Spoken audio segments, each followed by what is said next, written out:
بڑی رکاوٹ ایک انسان کی پرواز میں ہے وہ ہے خوف.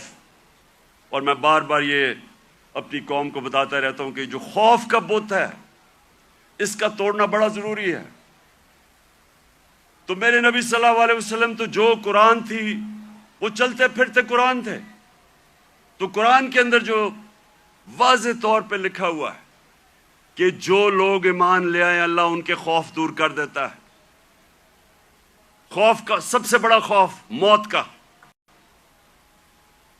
اللہ نے کہا زندگی موت میرے ہاتھ میں ہے. لوگ ابھی بھی ڈرتے ہیں موت سے جب پتہ ہے کہ اللہ نے فیصلہ کیا ہوا ہے کہ جب میں چاہوں گا تو اس سے پہلے نہیں جاؤ گے. عزت ذلت اللہ کے ہاتھ میں. لوگ ڈرتے ہیں کہ ہم ذلیل ہو جائیں گے. میں جب سے سیاست شروع کی لوگ مجھے کہتے تھے جی سیاست بہت بری چیز ہے آپ کو ذلیل کر دیں گے وہ. اور پھر رسک. لوگ اپنی نوکریاں نہیں چھوڑتے, غلط کام کرتے ہیں, غلط آرڈر لیتے ہیں صرف اس لیے کہ جی میری نوکری نہ چلی جائے, میرا رسک نہ چلا جائے. اللہ نے کہا وہ میرے ہاتھ میں ہے.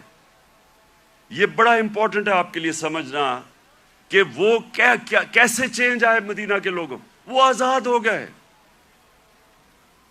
ان کی پرواز اوپر جانی شروع ہو گئی.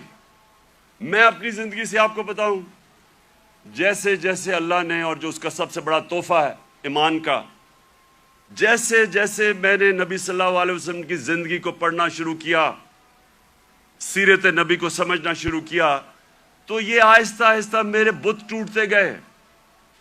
یہ نہیں کہ میرے میں بھی خوف نہیں تھا, میرے میں بھی خوف تھا. مجھے بھی یہ ہوتا تھا کہ جی لوگ مذاق اڑائیں گے, لوگ ہنسیں گے آپ کے اوپر. مجھے بھی میں تو بلکہ زیادہ مجھے بچپن میں بہت ہی شرم آتا تھا, تقریر ہی نہیں ہوتی تھی لوگوں کے سامنے. تو مجھے ہمیشہ خوف ہوتا تھا کہ اچھا جی لوگ مذاق اڑائیں گے. جیسے جیسے ایمان آتا گیا, میں نے نبی کی سیرت سمجھتا گیا, آہستہ آہستہ یہ بت ٹوٹتے گئے. پہلا بت جو میرا ٹوٹا وہ یہ کہ یہ جی آپ ذلیل ہو جائیں گے, آپ کو اگر پالیٹکس میں آئیں گے آپ ذلیل ہو جائیں گے. یہ جو بت ہے یہ میں آپ سب کو آج بتا رہا ہوں, یہ اس لیے کہ ہماری ایمان کمزور ہوتا ہے. آج جتنا مجھے جب سے میں سیاست میں آیا ہوں جتنا مجھے برا بھلا کہا گیا, اگر مجھے ذلت کا ڈر ہوتا تو میں بڑی پہلے چھوڑ کے چلا گیا ہوتا.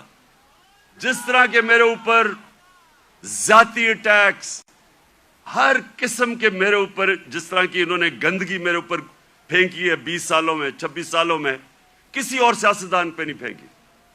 فیملی کو نہیں چھوڑا, گھر کی خواتین کسی کو نہیں چھوڑا انہوں نے. لیکن کیا یہ اب آپ کے سامنے ہے, میں اپنی ساری قوم کے سامنے کہہ رہا ہوں, کیا مجھے انہوں نے ذلیل کرنے میں کامیاب ہو گئے؟